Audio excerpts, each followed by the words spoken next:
What it do, y'all? This your boy King Ed the Great, aka Rick Capo, coming at y'all with another video. Represent Buddy Boy Entertainment, represent Screwball Radio. Be sure to subscribe and hit that like button for me on the bottom for me. Show me some love. So, one of the big stories of the day is Joe Budden is leaving Spotify. And I want to get my thoughts about that. My thoughts about that is this. First of all, when you listen to how Joe breaks down the epics behind the business, it shows you right there that he clearly knows what he's talking about. And this is his part of his gift and gab of how he can persuade people. But if you really look at his track record speaks for itself. That he is possibly the common denominator to why he runs into all these problems. Let's go back. You can go back to Def Jam. Def Jam set him up real nice, had Pump It Up, blowing up, got him a gold album. Fell out with them. So then he left and went to Alum Digital.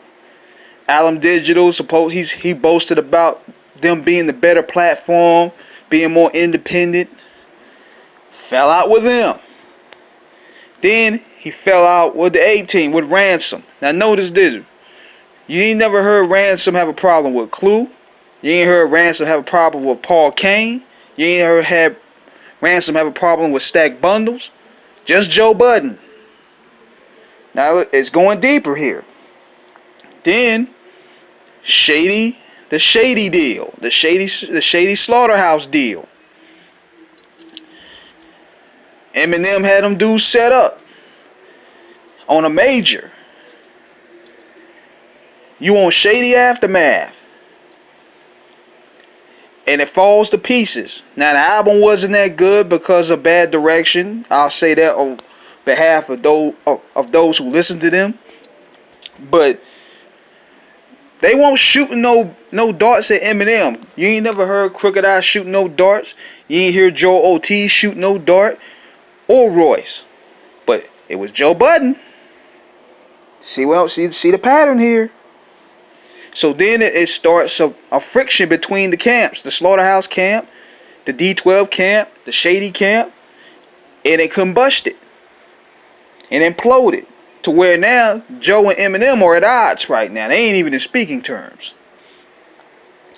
So it's to the point where he features Royce and Crooked I and Joel Ortiz on the album and label it Slaughterhouse and don't even mention Joe Budden. This is a track record. This is a pattern that's going on with this dude. Everybody that he does business with, he falls out and goes to another platform and he does the same thing. Now it goes to Complex. He goes to Complex with Academics and the Deska. A year later, falls out with them. Then he goes on his podcast, the Joe Budden podcast. Does a deal that he boasted about with Spotify, that he gonna get a bigger bag of money for his content. Now we're here. Y'all don't see the pattern with this dude. See, this is what he does. What he does is he's clever in terms of making people think that he's this suppressed rebel. Like he's fighting for us. When in reality, he still wants to get the cake from these big bakeries.